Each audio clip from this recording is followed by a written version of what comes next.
तो मैं गोपालपुरा से आया हूँ। अभी नराज जाएंगे हम। नराज के बाद हमें पश्चिमपुरी भी जाना है। कई कार्यक्रम हमारे लगे हुए हैं। भाई एडवोकेट राणा जी,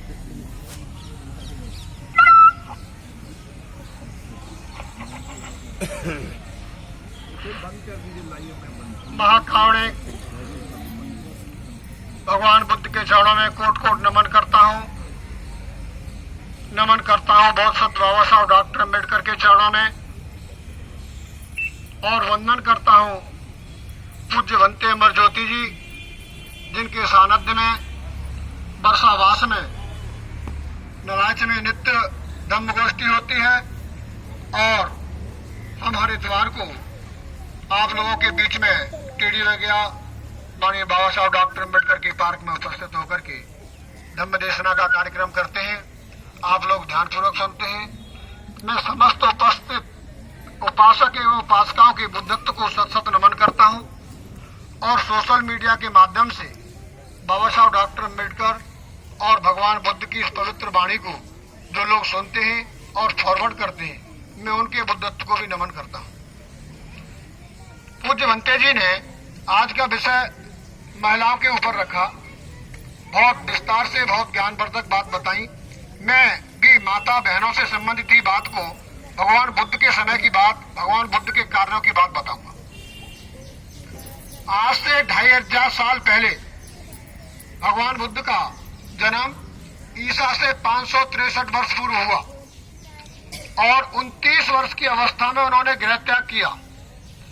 6 वर्ष की कठोर तप तपस्या योग साधना के बाद में भगवान बुद्ध को ज्ञान प्राप्त हुआ, लोक कल्याणकारी धर्म ज्ञात हुआ, और उन्होंने 35 साल से लेकर के लगभग 80 वर्ष की उम्र तक, 45 वर्ष तक भगवान बुद्ध गांव-गांव घूम करके भगवान बुद्ध के अपने जो धम्म का सार था, जो लोक कल्याणकारी मार्ग उन्होंने खोजा था, उसको घूम करके बताया। लेकिन अकेले भगवान कुछ नहीं कर सकते थे। उन्होंने उसके लिए ये सोचा कि इसको मैं किसको बताऊं, कौन इसे मानव कल्याण के लिए फैला सकता है। तो भगवान बुद्ध का धम्म बुद्धि का धर्म है। इसे समझने के लिए थोड़ी बुद्धि चाहिए। रूढ़वादिता के लिए कुछ भी बुद्धि की जरूरत नहीं है। थोड़ा सा कोई कह देगा, चिंतन मनन करने की आवश्यकता नहीं होती है। लेकिन भगवान बुद्ध के धर्म को लिए समझने के लिए थोड़ी बुद्धि चाहिए। तो भगवान बुद्ध ने भी सबसे पहले जो 5 परिव्राजक थे, 5 और ब्राह्मण थे, जो भगवान बुद्ध के सानिध्य में वो भी रहे थे, वो भी तप तपस्या कर रहे थे, लेकिन सब सनातनी व्यवस्था वेदों के अनुसार तप तपस्या कर रहे थे। जब भगवान बुद्ध ने सबसे पहले सारनाथ में उनको ही धम्म का उपदेश दिया था, और वो पहले 5 परिव्राजक कहलाए, और उसी दिन को हम धम्म प्रवर्तक दिन कहते हैं। पहला प्रथम धर्म उपदेश दिन कहते हैं। उसके बाद में भगवान बुद्ध ने सोचा कि मेरे धर्म को जन जन तक कैसे पहुंचाया जाए। उस समय की सामाजिक संरचना क्या थी? शूद्रों को और महिलाओं को तप तपस्या करने का अधिकार नहीं था, शिक्षा ग्रहण करने का अधिकार नहीं था, और महिलाओं की बदहाली कैसी थी पूज्य भंते जी ने बता दी है। तो भगवान बुद्ध ने सोचा, आज जैसा सोशल मीडिया नहीं था, अखबार नहीं थे, टेलीविजन नहीं थे, और चतुर्वर्णी व्यवस्था थी। चतुर्वर्णी व्यवस्था में 85% जो शूद्र वर्ग है वो कैसे वंचित था? सम्मान से, शिक्षा से, संपत्ति से, तप तपस्या से, धर्म से सबसे वंचित था। वो पशुवत जीवन जी रहा था। अब उसको समझाए कौन? अकेले आदमी की बस की बात तो नहीं है। तो भगवान बुद्ध ने संघ की स्थापना की, जिसे आज भिक्षु संघ कहते हैं। भगवान बुद्ध ने संघ की स्थापना की, और उस संघ में जो भी शामिल हुआ, इतने पवित्र, इतने कड़े नियम शायद किसी धर्म में, धर्म के प्रचारकों के नहीं होते। भगवान बुद्ध ने कहा, मेरे जो संघ में होगा वो ग्रस्त नहीं होगा, वो निजी संपत्ति नहीं रखेगा, वो 2 से ज्यादा चीवर नहीं रखेगा, वो एक जगह मतलब घर बना करके नहीं रहेगा, वो घूम करके अपना पंक्ति में से ही भोजन ग्रहण करेगा और उस भोजन के बदले में मैंने जो कल्याणकारी मार्ग बताया है इसे जन जन तक पहुंचाएगा।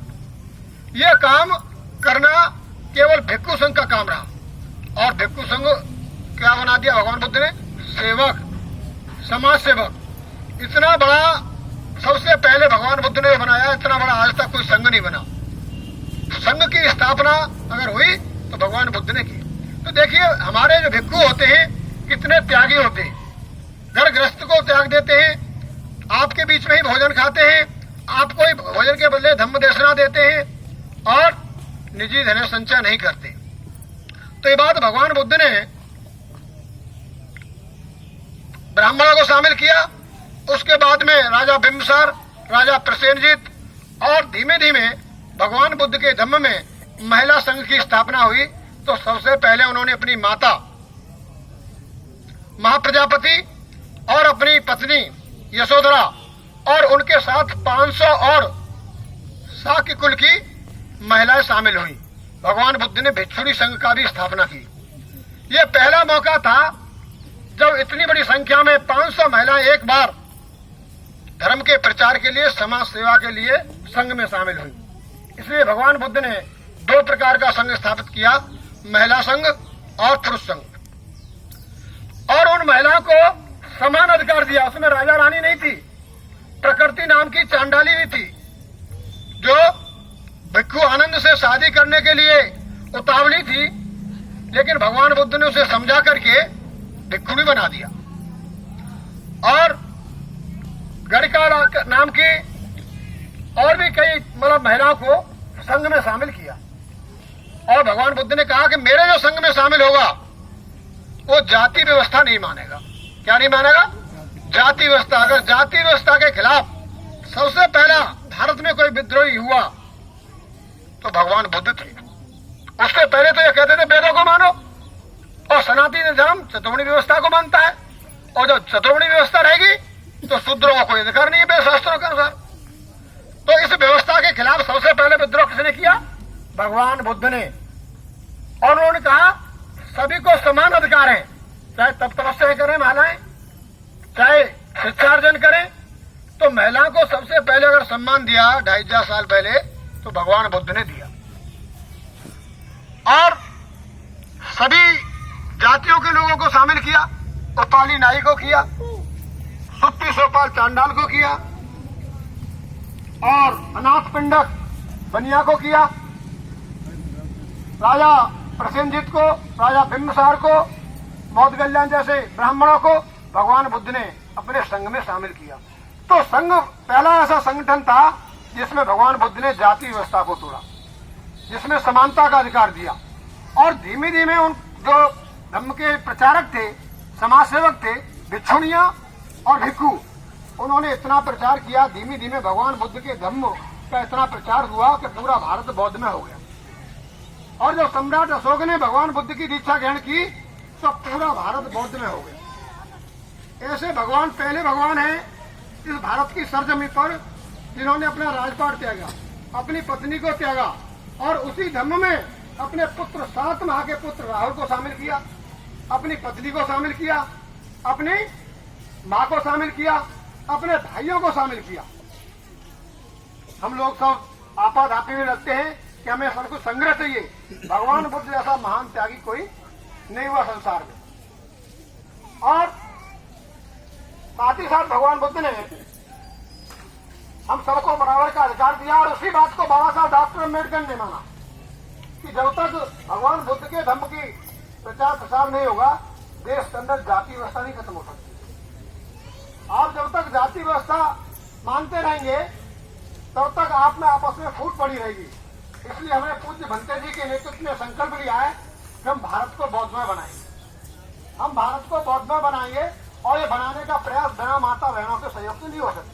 जैसा पूज्य भंते जी ने बताया कि माँ ही घर में सिखाएगी अम्बेडकर बात, माँ ही घर में सिखाएगी बच्चे को बुद्धवाद, पिता तो कमाने चला जाता है, घर से बाहर जाता है। इसलिए हम छोटी छोटी धर्म गोष्ठियां करके आप लोगों से यही निवेदन करेंगे कि आप भगवान बुद्ध के और बाबा साहब डॉक्टर अम्बेडकर के मिशन को आगे बढ़ाएं।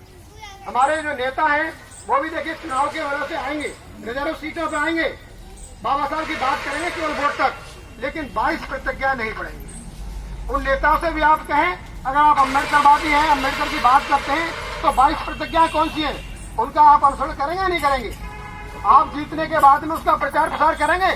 कोई नेता नहीं कहता मैं बुद्ध विहार बनवाऊंगा, कोई नेता नहीं कहता मैं बाबा साहब डॉक्टर अम्बेडकर अनुसार भारत को बौद्ध में बनाऊंगा, ऐसा कोई नहीं कहता।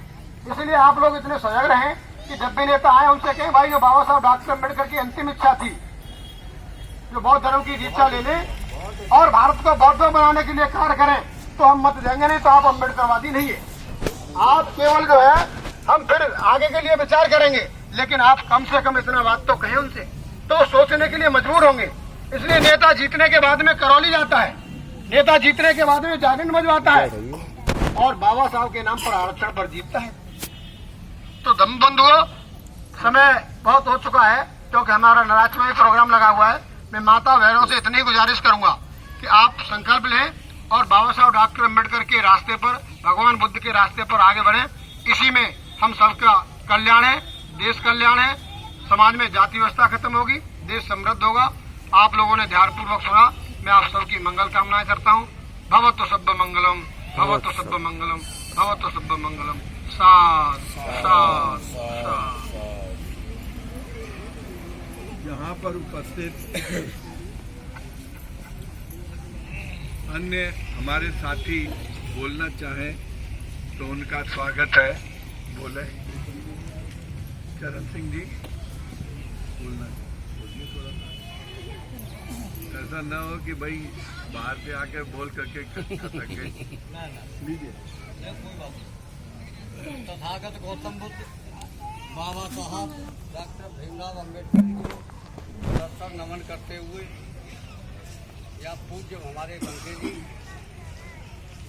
ये हमारे एडवोकेट राणा साहब और सभी उपासक उपासिकाओं, साथियों, जैसे कि अभी हाल सब लोगों ने, उपासक उपासिकाओं ने पूज्य भंते जी के वचन सुने, इससे ऐसा प्रतीत होता है कि हमारा समाज अब बौद्ध में होता चला जाएगा।